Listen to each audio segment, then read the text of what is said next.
Buenas noches, bienvenidos a Cita con la Historia, este programa aquí en Radio Cultura, todos los miércoles a las 9. ¿Cómo andás, Aldo? Bien, muy bien, disfrutando de este invierno. Por fin. Llegó. Por fin, un clima razonablemente otoñal, friolento. ¿Cuántas cosas en junio? Sí. Y que vamos a seguir insistiendo ahora con un personaje importantísimo en nuestra historia, uno de los dos padres de la patria, Manuel Belgrano. ¿Cuándo fue su cumpleaños? El 3 de junio. Hace un par de días, efectivamente. Ayer, ¿no? Hoy es 4. Ah, claro, tenés razón. Ayer. 4. Sí, ayer. Hemos hablado mucho de Belgrano. Hemos hecho un reportaje con el presidente del Instituto Belgraniano, que es, Están pasando mal que es ahora. el Chosno. Sí, contá qué es lo que está pasando. Bueno, hubo los planos Sí. los planes de recortes hacia mansalva, estilo motosierra, como está de moda, cayeron varios institutos históricos. Pero lo importante es la crueldad. Sí. ¿Cuándo se anunció? El día. En la semana de mayo. En la semana de mayo. En la semana de mayo anunciaron la disolución del Instituto Belgraniano, que hay que decirle a la gente, porque lo dijo el Chosno de Belgrano, que se llama obviamente Manuel Belgrano, que no le cuesta nada a la Argentina, porque funciona en un salón que le da el regimiento de patricios y tiene 2 empleados administrativos que deben cobrar 500.000, 600.000 pesos. Y el resto de la gente son investigadores que aman a Belgrano, que son historiadores, que sienten que están haciendo algo útil por la cultura y la historia y la identidad del país. ¿Y qué necesidad hay de anunciar la disolución? Claro, no, y aparte que no afectan nada las cuentas públicas, es un papelón internacional, porque como un personaje como Belgrano, que es, digamos, que nos representa en el mundo entero. Justamente hablando del 3 de junio, yo te iba a decir, en Italia, en la ciudad donde había nacido el padre, hay monumentos, murales, en España, en Salamanca, en todos lados. Valladolid. ¿Y qué hacemos los argentinos? Cerramos el instituto. La noticia es cerramos el instituto belgraniano, que como vos decís no afecta en nada el presupuesto, digamos, no modifica. Y también fueron por otros institutos, claro, sí, que sí, tienen alguna defensa, diría yo, más corporativa, como es la del Instituto San Martiniano, pero también le han rebajado el presupuesto. Increíble, la verdad, increíble. Así que es bueno que hoy hablemos algunas cosas de Belgrano. Seguramente vos tenés algunas cosas de Belgrano. Yo, quizás hoy empezamos un poco desordenados, pero vieron que nosotros siempre traemos libros que recomendamos en el programa. Así que hoy yo obviamente traje 2 libros de Belgrano. Uno muy clásico, siempre como insistimos en nuestro programa, en una Argentina de tantas restricciones, buscando libros que puedan ser conseguidos de segunda mano o que estén de alguna manera descatalogados y que por lo tanto sean más baratos en las tradicionales y muchas todavía, afortunadamente, librerías de Corrientes.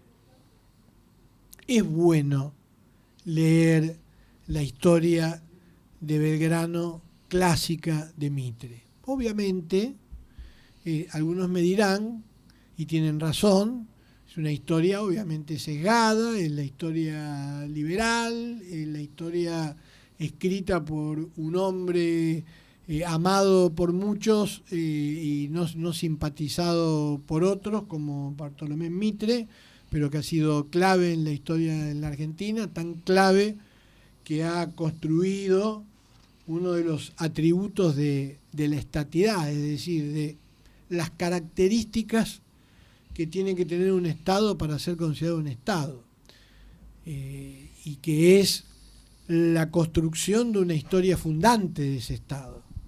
Y él lo hizo, él escribió la historia de Manuel Belgrano y de la Revolución de Mayo, y la historia de San Martín y de la emancipación americana.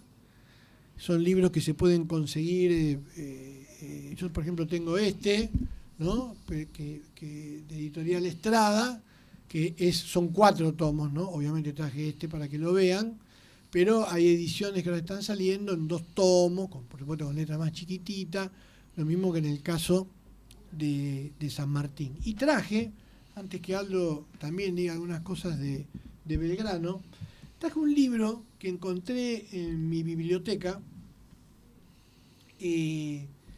No han escrito mucho nuestros próceres de Mayo. Ahí hay un punto de debilidad. Era un hombre muy culto, Belgrano. Lo mismo fue el caso de Moreno. Yo creo que Moreno, al morir tan joven, uno nunca sabe cuántos libros hubiera escrito, su epistolario. Pero si uno lo compara con padres de la patria de otros países, hay cierta... Esto es algo que habla también, en esto quiero entrar en esta polémica hoy con otros temas que hay con Aldo, hay cierta... en tantas idas y vueltas del proceso de la independencia, también hay una falta de consistencia, no de patriotismo, quiero que no se me confunda, sino de consistencia del camino a elegir, un poco porque la irrupción del Corso, la irrupción de Napoleón Bonaparte, sorprendió a muchos en un lapso relativamente corto de la historia, 15 años, pero los primeros 6, 7 que impactaron, que cambiaron el mapa de Europa, y quizás muchos que ya les daba bronca ser criollos, ser discriminados, pero quizás no hubieran pensado en un proceso independentista si no hubiera habido un terremoto político, militar, geopolítico, como fue lo que sucedió en Europa y lo que le sucedió a España en la época de Napoleón. Sí hay mucho más escritos, sí hay mucho más libros.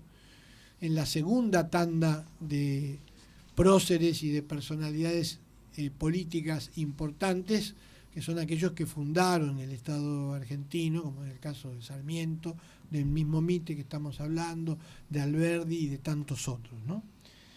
Esto no le quita, vuelvo a insistir, mérito, amor, el amor que sentimos, el cariño, el hecho de que dieron la vida para que empiezan a hacer este país. Y traje un libro que creo que se puede conseguir también en estas librerías, que hay que revolver un poco los estantes, que es el Epistolario de Belgrano, Epistolario Belgraniano. Es una obra de la editorial Nueva Dimensión Argentina, dirigida por Gregorio Weinberg. Y es espectacular, porque los epistolarios pintan a las personas, es como dentro de algunos años, y como nosotros ya vemos ahora, lo que decían los políticos en la televisión, ¿no? O en las redes sociales. El famoso... no hay persona que resista un archivo.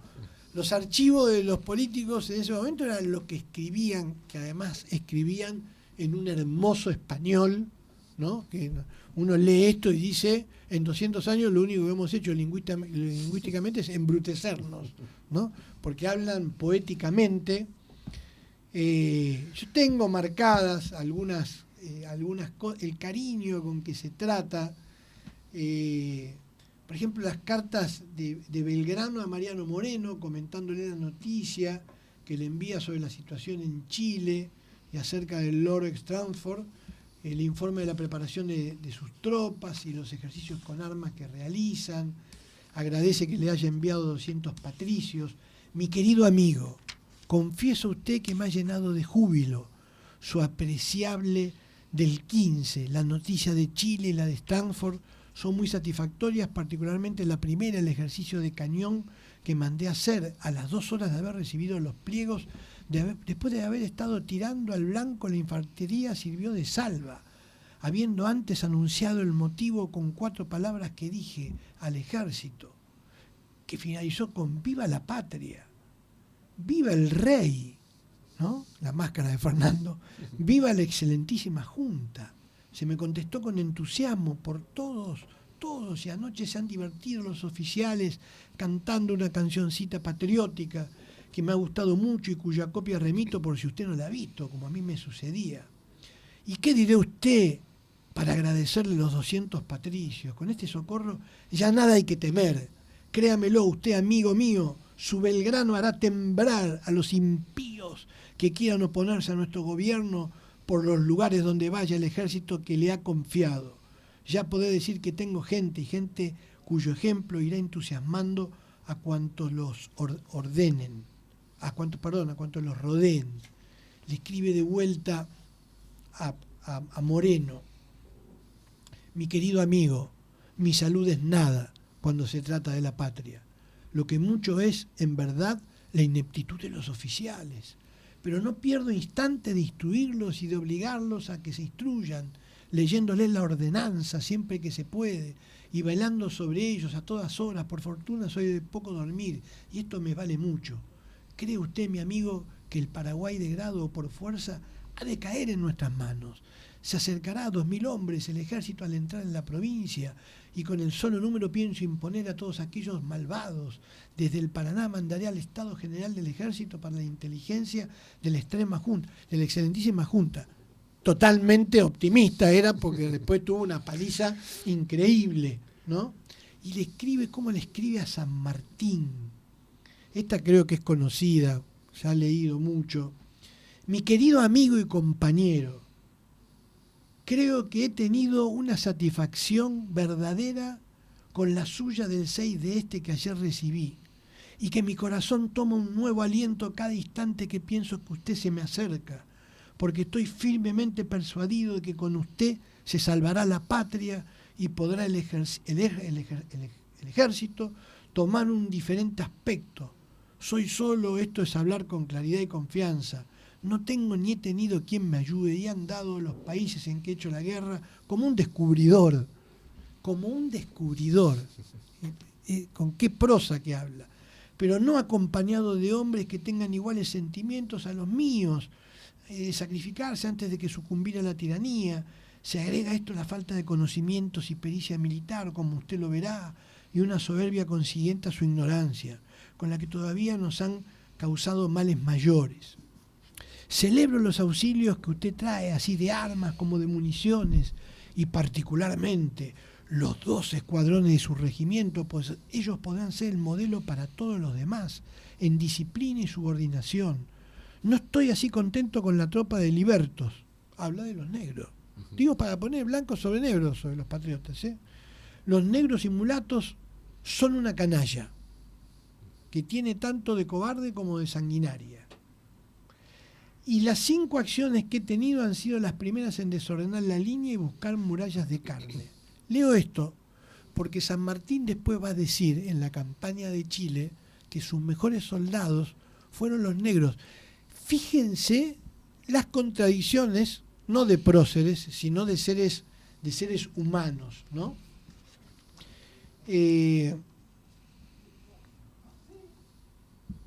Dice, en fin, mi amigo, hablaría con usted si el tiempo me lo permitiera, empeñese usted en volar, si le es posible, con el auxilio, y en venir a no ser solo amigo, sino maestro mío, mi compañero y mi jefe, si quiere. Persuádase que le hablo con mi corazón, como lo comprobará con la experiencia constante que haga de la voluntad que se dice suyo. Manuel Belgrano. Estas eran las cartas que escribían, estas eran las contradicciones de la época. Y Aldo, vos tenés cosas de Belgrano, sí, ¿no? bueno, como estábamos refiriéndonos al día de su nacimiento, el 3 de junio de 1770, recordar algunos aspectos que hemos hablado mucho de Belgrano y para nosotros Belgrano es la Semana de Mayo, correcto. Pero bueno, cuando llega la Semana de Mayo ya había hecho un recorrido, ¿no? Y vos sabés que el 3 de junio fue elegido por la comunidad italiana en la Argentina para celebrar el Día del Inmigrante Italiano. ¿Por qué es esto? Porque el papá de don Manuel era Domingo, ¿no es cierto? Domingo Belgrano, originario de la Liguria, Génova, ¿no es cierto?, de un pueblo casi pegado en los límites actuales a Francia, que se llama Oneglia, que forma parte de un departamento Imperia, y que era un pueblo de agricultores. En esa zona hay muchos belgranos, ¿no es cierto? Que la traducción es buen grano, ¿no? Claro, o lindo grano, o buen grano, de agricultores, y que en ese momento, en el siglo XVIII, la última parte del siglo XVIII, en el marco del Imperio Español, el papá Domenico consigue un permiso para venirse al traste del mundo, a Buenos Aires. Él comerciaba, llega a Cádiz, y de Cádiz era donde se hacía el comercio con América, ¿cierto? Y dentro de América, Buenos Aires empezaba a despuntar. Entonces viene para aquí, empieza a comerciar, en la época del monopolio, logra los permisos necesarios, tenía ciertas libertades que otros no tenían, justamente porque era, entre comillas, un extranjero, un ligur, un genovés, y eso le facilita algunas cosas. Luego se casa, además del comercio, se casa con una criolla, nacida en Buenos Aires, de la familia de Santiago del Estero, y tiene 15 hijos. 15 hijos con esta mujer, uno de los cuales es Manuel Belgrano. Hace una fortuna y, como cualquier familia... Hay que hacer una fortuna con 15 hijos. Sí, así es. Y como cualquier familia busca lo mejor para sus hijos. Así que Belgrano va a tener la mejor educación posible en ese momento en Buenos Aires. Primero el Colegio de San Carlos, lo que hoy es el Nacional Buenos Aires, y después una educación en España. Y el hijo no defraudó. Era un hijo, digamos, que hacía sentir orgullo, porque se recibió con medalla de oro a los 18 años. Claro. Y después hizo una práctica de abogado, para lograr ser licenciado en Madrid en una época clave, entre 1789 y 1793.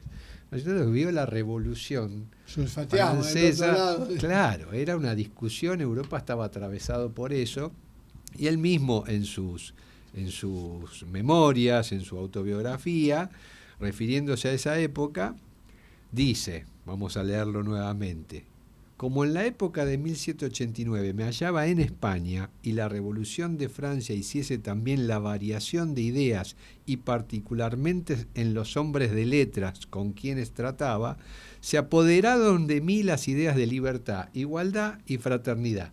Era como decías un poco, se apoderaron de mí, ¿no es cierto? Porque, claro, todo lo que él recibió era contrario a esto.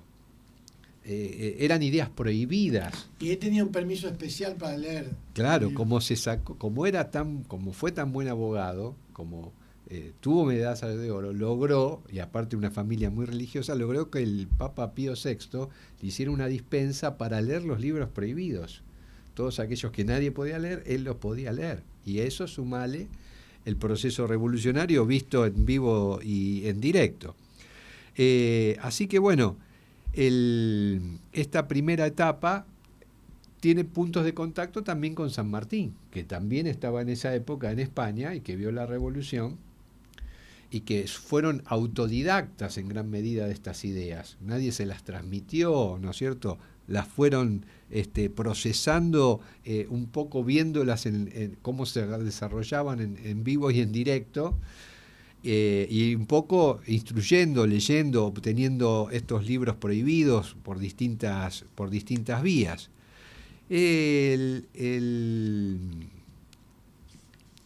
el regreso de Manuel a Buenos Aires va a ser con la creación del consulado. Y para el consulado el que había trabajado era el padre. El padre, como comerciante, le interesaba que en Buenos Aires hubiera un consulado, ¿correcto? Acordate que todavía el virreinato en la época de oro, digamos, de Domingo, todavía no se había creado. Fue una creación, el último virreinato en crearse, y el consulado era algo que los comerciantes reclamaban. Y obviamente el primer integrante del consulado fue su hijo Manuel, que inició su trabajo y sus ideas económicas y el desarrollo de sus ideas vinculadas al desarrollo de la producción, de la industria, etcétera, a través del consulado. Y luego llegarán lo más conocido, las invasiones inglesas, la participación en las invasiones inglesas y la participación en el proceso revolucionario de Mayo. Así que ahí tenemos, y por supuesto su vínculo con Castelli, su primo, ¿no es cierto?, que estaba acá en Buenos Aires, y que cuando él regresa de España con todas esas ideas, uno se puede imaginar las charlas entre estos dos. Castelli también es el que le acerca un poco las ideas de Suárez respecto de dónde proviene el poder. El poder proviene de Dios, pero a través del pueblo, ¿no es cierto? Entonces, esa idea la van madurando y es la que después expresan el famoso 22 de mayo. Está bien, viene de Dios, no podemos discutir esto en este mundo, ¿no es cierto? Que algunos eran más creyentes que otros. Pero, ¿a través de quién? ¿No es cierto? Las expresa Dios, ¿no es cierto? A través del pueblo. Y si el que la está ejerciendo finalmente por algún motivo no las puede ejercer, retrotraen al pueblo. Porque Dios se expresa a través del pueblo, el famoso Vox Populi, ¿no es cierto?, la voz del pueblo. Así que bueno, esta primera etapa de la vida de Belgrano, interesante, un alumno ejemplar, un estudiante obviamente inteligente, alguien que ve la Revolución Francesa en primera fila prácticamente, y su regreso con estas ideas, posiblemente, como decís vos, desordenadas, en elaboración, ¿no es cierto? Ver cómo lo que es la teoría y después lo que es la práctica de esas ideas, ¿no es cierto? Van a conformar la personalidad o los últimos años de Belgrano, que son desde que llega al consulado hasta su fallecimiento en 1820, y esos 10 años intensísimos entre 1810 y su fallecimiento en 1820, ¿no es cierto?, que lo terminaron de consumir. Era un hombre aún joven, pero la revolución se lo llevó puesto, ¿no es cierto?, como a tantos otros. Así que me pareció esto importante, y me pareció importante también que el 3 de junio haya sido elegido como el Día de los Inmigrantes Italianos, que aparte nos demuestran que Buenos Aires desde sus principios ha sido un puerto de inmigrantes de distintos tipos. Ahora, yo quiero introducir algunas ideas que son sencillas, pero que cuando uno las escucha por primera vez dice, esto puede ser así, no lo había pensado desde ese punto de vista. Otras ideas que sirven para entender también por qué el caótico nacimiento de lo que después iba a ser la Argentina fue tan caótico, y que todavía sigue en el ADN, parece que esa cosa caótica que construimos permanentemente. Te cuento algunas cosas, a ver qué te parece. Esto escribe mucho sobre la improvisación de Mayo, el último libro de un historiador que hay un antes y un después de él, que es Alperindongui, ¿no? En donde de alguna manera explica con cuidado la improvisación de esta generación que es sorprendida, como decía al principio, y que pareciera que algunas cosas no tienen demasiado sentido, ¿no? Como esto, ¿queremos el amo viejo o ninguno? ¿Qué quiere decir esto? ¿Hasta dónde era verdad lo de la máscara de Fernando? ¿Hasta dónde se puede ser tan católico como era el propio Moreno y al mismo tiempo rusoniano? Las cosas muy extrañas de nuestra historia, ¿no? Muy, muy paradojales. ¿Qué hemos decidido nosotros con Belgrano? Incluso desde un punto de vista técnico-militar. Mirá, si yo te pregunto a vos y le pregunto a la audiencia, ¿cuál es la batalla mejor planeada y ejecutada militarmente? Uno va a ir a buscar alguna batalla de San Martín o de Sucre con su Pichincha y Ayacucho, o de Bolívar. La mejor batalla planeada militarmente y ejecutada fue una batalla de Belgrano, la batalla de Salta, que hizo un rodeo del ejército español, merced a que había estudiado bien la cartografía y había tenido un vaquiano de la zona, que había logrado transportar casi a escondidas gran parte del ejército a las espaldas, creo que era Pío Tristán, el que combatía del otro lado. Después iba a aparecer, o antes fue Goyeneche, uno se acuerda por la primaria, ¿no? De los nombres y que Tristán dijo ni que tuvieran alas. Y fue una batalla clave. Los que entienden del tema le discuten el título con Maipú, pero por lo menos en el territorio de lo que era en su momento el Virreinato del Río de la Plata hay un antes y un después de Salta. A partir de Salta los españoles siempre van a estar a la defensiva, nunca van a tener la iniciativa más. A lo sumo será una guerra de guerrillas de entrar de Jujuy y Salta y volver a salir con Güemes, y entraban y salían y entraban. Pero el ejército español, después de fue tan concluyente la derrota, que fue un antes y un después. Y fue Belgrano, no fue San Martín.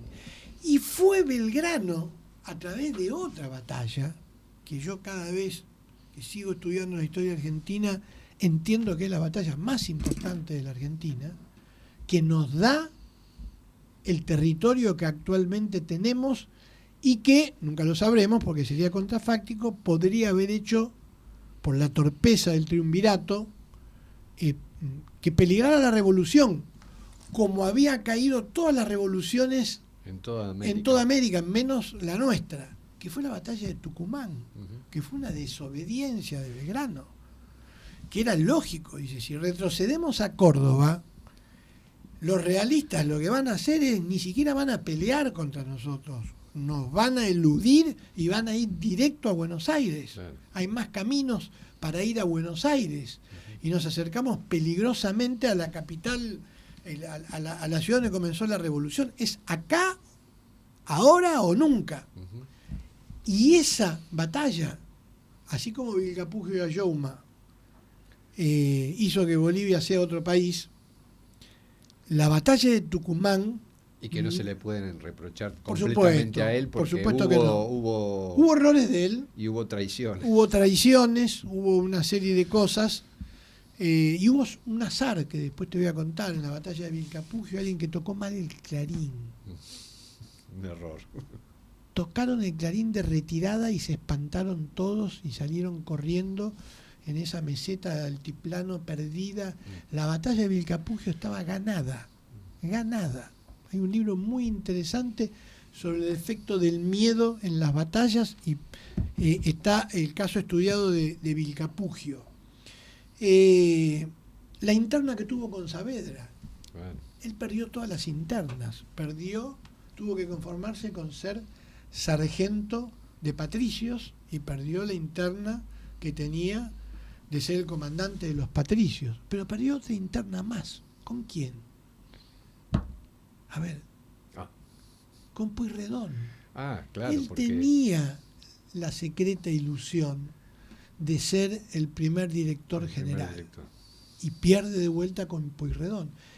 Y si ganaba en Vilcapugio y Ayoma, y allanaba el camino desde Potosí hasta Perú, hubiera sido, también es contrafáctico, el padre sin discusión de la patria, y por qué no decirlo, de América, porque estaba muy lejos Bolívar de hacer todo lo que luego iba a hacer. Bueno, yo creo que es un gran personaje al que amamos todos los argentinos.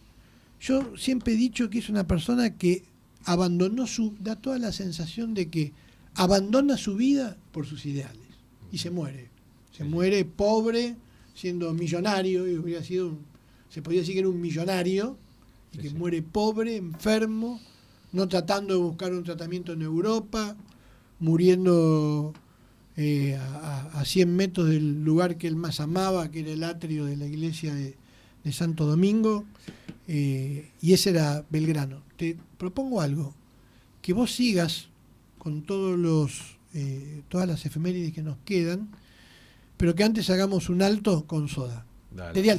Hay dos fechas que a Aldo y a Sí. mí nos gustan mucho, aunque sea un repaso breve. Un lugar mítico y un personaje mítico. Un personaje mítico. Uno... Dos días distintos, ¿no? O los dos del 4. Uno el 4 y el otro el 5. Sí. Uno de hoy, muere Domingo French, el primer cartero de Buenos Aires, único cartero, un pueblo prácticamente. Y bueno, French, una historia realmente... llena de aventuras. Llenas de aventuras. Lo más importante es que participó en las invasiones inglesas, estuvo en el proceso de la Revolución de Mayo, junto con Beruti, las Escarapelas, los Infernales, etcétera. Participó junto con Castelli del cuerpo expedicionario que capturó a Liniers y lo fusiló. Y llorando le dio el tiro de gracia. El tiro de gracia, porque había sido su jefe durante las invasiones inglesas. Luego cae en desgracia, que era morenista, obviamente, lo van a desterrar. Con Dorrego. Sí, junto con Dorrego. Y después vuelve y pelea con los unitarios. Y es derrotado. Así es. Bueno, las guerras civiles, en todas partes las guerras civiles tienen estas cuestiones. Pero bueno, el 4 de junio fallece el primer cartero de Buenos Aires. Y el otro dato... Cartero y puntero, dicen algunos. También, las dos cosas. Y después tenemos la apertura, vamos a decir fundación, la apertura del famoso Café de Marco. Explica qué es el Café de Marco. Café de Marco, bueno, nosotros tenemos una raíz obviamente española e italiana, pero está claro que en los cafés, vos vas a cualquier lugar de España, a cualquier lugar de Italia, incluso de Portugal, el café es una institución. E incluso en aquellos tiempos más que ahora. Porque, claro, no había otras cosas. No existía el club de barrio, existía el café del barrio, que era una mezcla de cosas, ¿no es cierto? Era club político, era para jugar al billar, algunos tenían ruleta, riña de gallos, ¿no es cierto? El Café de Marco se inaugura el 5 de junio de 1801, tenía competencia, porque había otros, por supuesto, pero este estaba re bien ubicado, ¿no es cierto? Re bien ubicado, a pocos metros de la Plaza de Mayo, y con el tiempo se fue convirtiendo en el lugar donde se discutía de política, ¿no es cierto? Y cuando alguien tenía que hacer una reunión o algo, decían al café, y todo el mundo ya sabía que tenía que ir al Café de Marco. El pobre Marco, que era un comerciante, etcétera, etcétera, muchas veces tuvo problemas. Con Liniers lo cerró cuando fue el levantamiento de Álzaga, Claro, ¿dónde se juntaron? Ahí, en el café. Y Liniers agarró y lo cerró, lo clausuró, y le echaba la culpa a Marco. Y Marco decía, yo no puedo impedir que la gente hable de lo que quiera en el bar, en el café. Bueno, tenía un par de, los que lo han investigado, dice que tenía un par de billares. Hoy hay una óptica ahí. Sí. Para que la gente se ubique, está en diagonal enfrente a la iglesia de San Ignacio y enfrente está la librería del colegio. Exactamente. ¿No? Bueno, él tuvo, obviamente, tenía, como te decía, tenía 2 mesas de billar, tenía salones, tenía un servicio, por ejemplo, bueno, imagínate, las calles de Buenos Aires de barro, sin ningún tipo de tratamiento, cuando había lluvia, sudestada, lo que fuera, tenía un servicio de carruajes para que los parroquianos pudieran volver a su hogar, ¿no es cierto? Durante la primera invasión inglesa hubo ahí desde los techos, digamos, se vigilaba los movimientos de las tropas inglesas, y durante la segunda estuvo en el lugar donde se desarrollaron los combates, no fue afectado, pero la victoria, ¿dónde se celebró? En el Café de Marco. En el Café de Marco, por supuesto. Y en los sucesos de 1810, por supuesto, también empezó a tener mucho más protagonismo. Ahí hubo un problema. Marco perdió a la clientela que apoyaba al régimen español. Claro. Ya no podían convivir. Iban al de la Victoria. Exacto, iban a... El que está en la esquina ahora, que no es el mismo, obvio, que se llama el Café de la Victoria. Es un pertuti. Claro, una cosa así. Y bueno, en cambio los morenistas y todos seguían yendo al Café de Marco. Ahí se fundó la Sociedad Patriótica en 1811. Y los continuadores de Moreno. Los continuadores de Moreno, exactamente. Y él siguió teniendo esa impronta y ese funcionamiento hasta que ocurrió un hecho que le cortó las piernas, como diríamos, que fue la fiebre amarilla de 1871. Ese fue el golpe de gracia para el Café de Marco, porque, bueno, la ciudad quedó asolada, esto estaba en el centro, el sur de la ciudad va a quedar semidespoblado, la gente se va a ir hacia el norte y bueno, deja de existir el Café de Marco durante la epidemia de fiebre amarilla. Bueno, pero ahora vamos, que sé que has preparado algo, sí, a una fecha muy importante de la historia argentina, así por sus implicancias. Así es. ¿Qué pasó el 4 de junio de 1943? Bueno, hubo una revolución, una de las tantas. Acá todas se llaman revoluciones, pero podemos coincidir que hubo una sola que merece el nombre, ¿no es cierto? Pero bueno, hubo para algunos una revolución, para otros un golpe de Estado. Yo digo que hay que recordarla sin homenajearla, porque hubo una ruptura o un quiebre del orden constitucional. Y aclaro, una cosa es la constitucionalidad y otra cosa es la democracia. Son cosas distintas. Yo puedo decir que el régimen, el golpe del 30, afectó a la constitucionalidad y afectó a la democracia, porque hasta ese momento había elecciones transparentes, no había proscripciones, todos los partidos podían presentarse, etcétera, etcétera. En este golpe del 43 se quiebra la constitucionalidad, pero no vivíamos en un régimen democrático. Había proscripciones, había fraude, ¿no es cierto? Entonces se quiebra la constitucionalidad, que no es un hecho que podamos festejar. Por lo tanto, lo recordamos, ¿no es cierto? Y hay que, entonces, un poco ya lo dije, hay que entender dónde estábamos. Se había producido el golpe del 30, había caído Irigoyen y se inicia lo que comúnmente los historiadores definen como la década infame, con gobiernos, con proscripciones, con gobiernos surgidos de procesos fraudulentos, que mantiene una fachada institucional, con elecciones y todo, pero que carece de legitimidad, o que va perdiendo poco a poco legitimidad, en un mundo que se transforma rápidamente, ¿no es cierto? Porque estamos hablando de 1930, el crack del 29, la crisis, el surgimiento de los modelos fascistas en Europa, la guerra civil española, y en 1939 la Segunda Guerra Mundial, la Revolución Rusa. Pasó de todo, pasó de todo, todo junto, y la Argentina se mantenía en una situación siempre de neutralidad, por ejemplo, durante la Segunda Guerra Mundial, pero parecía que no tomaba nota de todos estos cambios, no tomaba ninguna nota de todos estos cambios. Y durante todos estos años, este régimen fraudulento que se había instalado, conservador, nacionalista en muchos aspectos, obviamente tenía opositores que empezaban a notar que por la vía de las urnas, ¿no es cierto?, no iban a lograr los objetivos.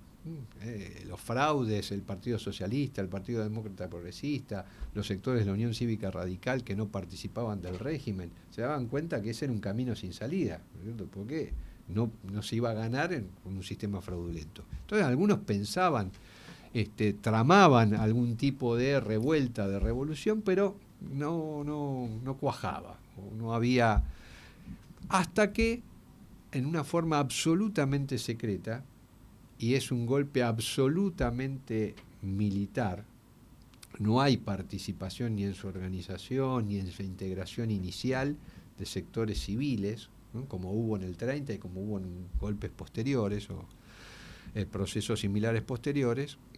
Se produce este golpe donde cae Castillo, que era un vicepresidente que había tenido que reemplazar a Ortiz, una persona obviamente conservadora, y el golpe es, como te digo, sorprende a muchos, nadie lo esperaba, por lo menos de los ámbitos políticos, y todos esperan, digamos, lo reciben bien, ¿no es cierto? No es que salen a la calle, pero dicen, bueno, cambia algo, ¿no es cierto? Hay que ver hacia dónde va esto, ¿no es cierto? Todavía no se sabe bien. Incluso el mismo gobierno surgido del golpe no tiene sus conflictos internos, ¿no es cierto? Tienen un par de presidentes en pocos días, hay un grupo, el GO, que parece el que está atrás, ¿no es cierto?, con Perón a la cabeza, que es el que aparentemente tiene un plan más definido, pero todavía no lo logra imponer, lo va a ir haciendo con el paso del tiempo, entre el 43 y el 45. Y, por ejemplo, para que tengas una idea de esto que te comento, al día siguiente del golpe, el partido claramente de oposición, que era como era el Partido Socialista, y que no se le puede decir que tuviera ninguna simpatía por estos sectores, editorializa de la siguiente manera. Dice: el gobierno del doctor Castillo fue el gobierno de la burla y el sarcasmo.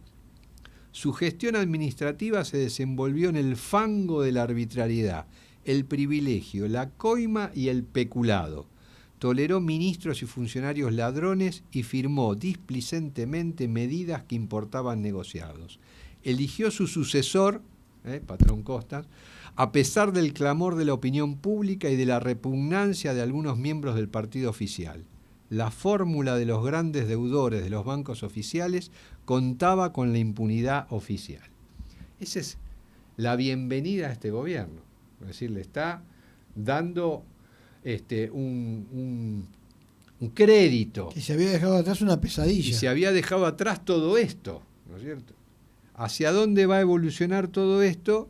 Bueno, es hacia la ratificación de lo que el golpe del 43 significó. ¿Por qué? Porque de todos los golpes que sufrimos, es el único que luego de casi 3 años va a ser ratificado por las urnas y en elecciones no fraudulentas, las de febrero de 1946.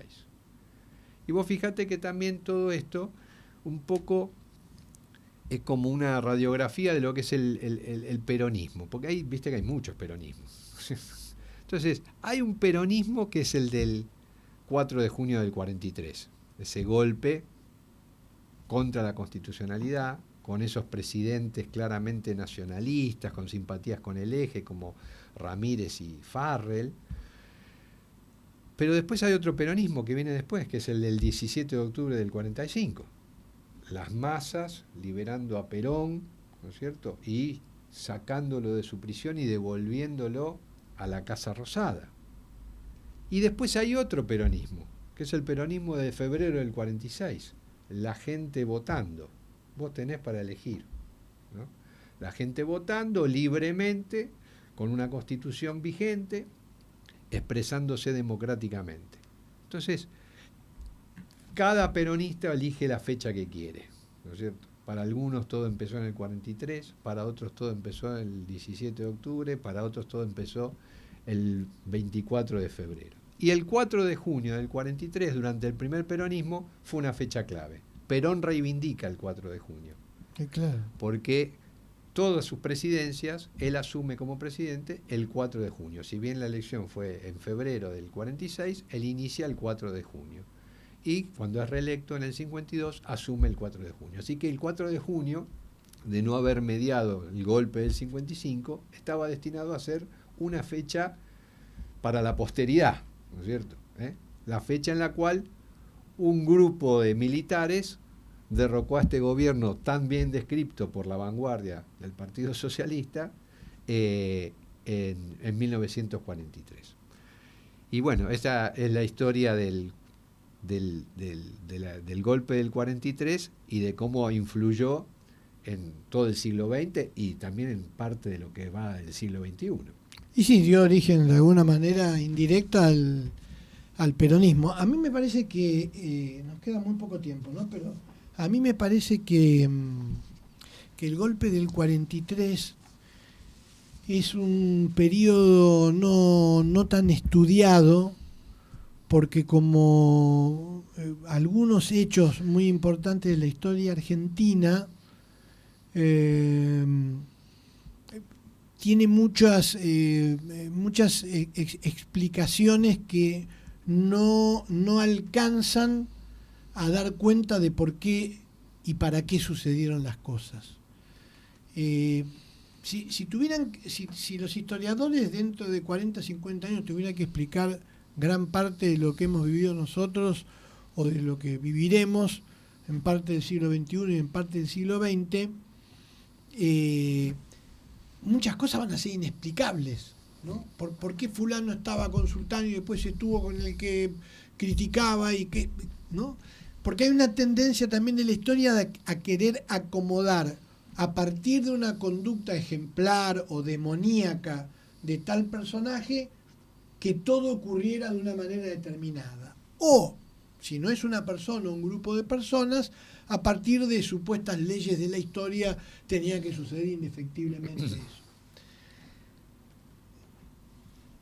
Hay un poco de ambas cosas, pero a mí siempre me da la sensación, en la medida que va pasando el tiempo, que ambas cosas juntas no llegan ni a la mitad para explicar lo que pasa a veces en la historia, que es el arte de lo imprevisible, el cambio de la naturaleza humana, los problemas personales, y por eso a veces hoy empezamos hablando de la Revolución de Mayo y terminamos ya en 2 minutos hablando del golpe del 43, hay cosas que no se entienden de la Revolución de Mayo, ¿no? ¿Por qué Moreno está en la junta de Álzaga y por qué después no está en la otra junta y Álzaga ya no está más?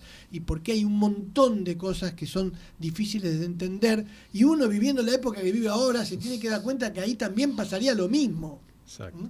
Y en este golpe del 43 es eso también lo que está en juego. Incluso en el próximo programa podemos hablar de este tema porque van a seguir cuestiones de junio. Yo lo veo más y me gusta analizar el golpe del 43 como el resultado de una época que terminaba y de otra que comenzaba.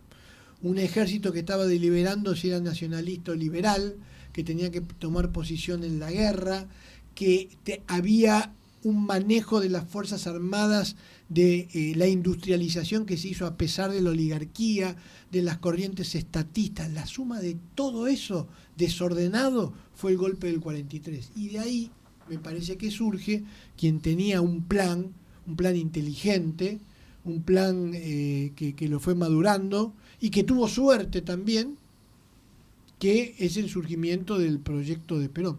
Pero yo creo que lo podemos hablar en el próximo programa. Y nos despedimos, no nos despedimos con los Beatles, nos despedimos con Papo. Vamos. Hasta la semana que viene.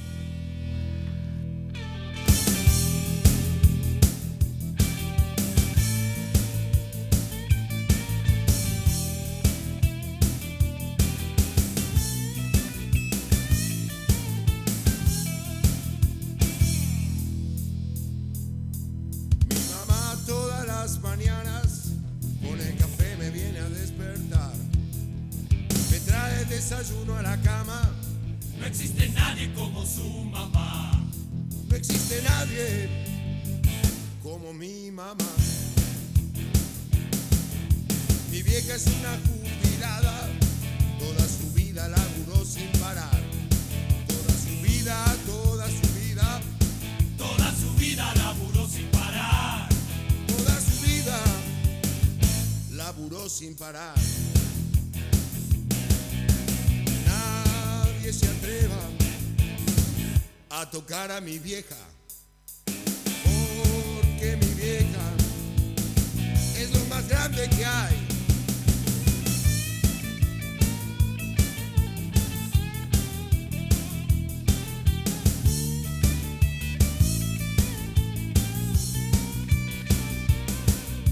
Mi vieja va a la plaza con pancartas, con las pancartas que yo mismo le armé. Ella protesta porque ya está harta.